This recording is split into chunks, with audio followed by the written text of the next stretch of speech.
বিসমিল্লাহির রহমানির রহিম। আসসালামু আলাইকুম। এটা হলো মুচমুচে পরোটা, সাথে 1 কাপ চা। আর এই চাটার পরোটাটা কী করে বানালাম সম্পূর্ণটা আপনাদের সাথে শেয়ার করব। না টেনে চলুন দেখি। দেখতে যেমন লোভনীয় হয়েছে, খেতেও কিন্তু অসাধারণ। মুচমুচে পরোটা, মুচমুচে পরোটা সাথে 1 কাপ চা কান্না ভাল লাগে। সকালবেলায় যদি এরকম নাস্তা কেউ খেতে পারে তো সারাদিনটাই যাবে অনেক ভালো। তো আপনারা যারা এরকম মুচমুচে পরোটা খেতে চান, সকালবেলা দিনে উঠে এই নাস্তাটা বানিয়ে নেবেন। আর আটা ছেনে গরম গরম চা দিয়ে খেতে কিন্তু অসাধারণ স্বাদ হয় পরোটা। আমি বয়স্ক মানুষ, আমার কথা অনেক সময় ভুলভ্রান্তি হয়, ক্ষমা দৃষ্টিতে দেখবেন। আর আপনারা এরকম গরম গরম নাস্তা বানিয়ে খাবেন। পরোটাগুলো সেঁকে নিয়ে এটা তেল ছাড়াও কিন্তু খাওয়া যায়। আমি কখনো বাহিরে জিনিস খেতে পছন্দ করি না, আমি নিজে তৈরি করে খাই। তো সামান্য 1 ফোঁটা তেল দিলেই পরোটা হয়ে যাবে। আমার নাতিন আবার পরোটা তেল ছাড়া খেতে চায় না, রুটি। তো আমি একটু তেল দিয়ে দিই, দিলাম সামান্য একটু তেল। আর ঘি হইলে তো কোনো কথাই নেই, যাদের ঘরে ঘি আছে ঘি দিয়ে ভাইজা খাবেন। এরকম মুচমুচে পরোটা খেতে কিন্তু অসাধারণ স্বাদ হয়। কত সুন্দর হয়েছে, মুচমুচে লাল লাল। এই পরোটাটা চা দিয়ে খান, আর ভাজি দিয়ে খান, আর মাংস ঝোল দিয়ে খান, যেটা দিয়ে খান খেতে কিন্তু অসাধারণ স্বাদ হবে।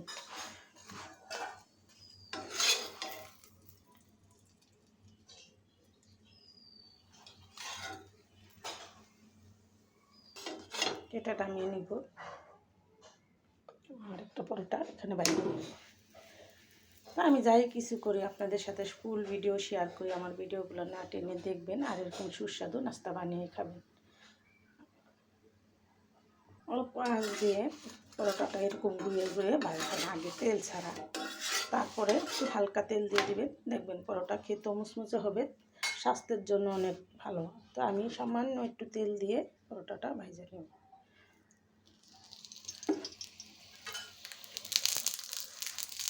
তো সকালবেলার নাস্তা যদি 1 কাপ চা আর একটা পরোটা হয়, সারাটা দিনই যাবে অনেক ভালো। আপনারাও আমার মতো এরকম সকালবেলা উঠে নাস্তা তৈরি করে খাবেন। দেখেন কত সুন্দর ফুলে উঠছে।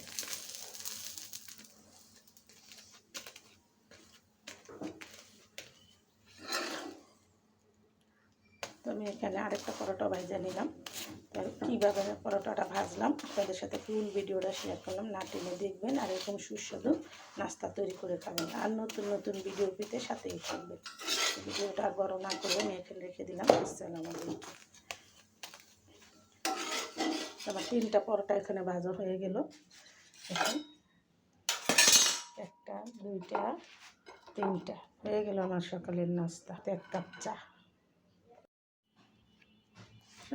সকালে একটু গরম গরম চা দিয়ে একটু পরোটা খেতে কিন্তু অসাধারণ স্বাদ। আর দুধ চা যারা পছন্দ করে, আমিও পছন্দ করি, কিন্তু শরীরে এখন যে অবস্থা, জ্বর ঘরে ঘরে, রং চা খাওয়াই ভালো। আমি এখানে রং চা নিয়ে নিছি, আর নিছি সাথে পরোটা। ওই দুটো আমার নাতিনের জন্য রেখে দেবো, আর এটা আমি খাবো। তো আপনাদের সাথে আমি যাই ভিডিও করি আপনাদের সাথে শেয়ার করি। আপনাদের ভালোবাসায় অনেক দূরে এগিয়ে গেছি। আপনারা আমার জন্য দোয়া করবেন, আমি আপনাদের সাথে থেকে যেন সাফল্যের পথে এগিয়ে যেতে পারি। আপনারা আমার জন্য দোয়া করবেন। আমি যে একটা প্রতিবন্ধী মানুষ হিসাবে যে আমি এতটুকু জায়গায় যেতে পারছি, সেটা আপনাদের জন্য। আপনারা আমাকে এইভাবে ভালোবেসে যাবেন। ভালোবাসা কিন্তু কিনতে পাওয়া যায় না, ভালোবাসা মনের থেকে অর্জন করে নিতে হয়। আপনাদের ভালোবাসা যে আমি এভাবে পাবো, সাপোর্ট পাবো, কখনো কল্পনাও করতে পারি না। তো আপনারা আমাকে, আমার কথায় ভুলভ্রান্তি থাকলে ক্ষমা দৃষ্টিতে দেখবেন। নতুন নতুন ভিডিও পেতে সাথেই থাকবেন।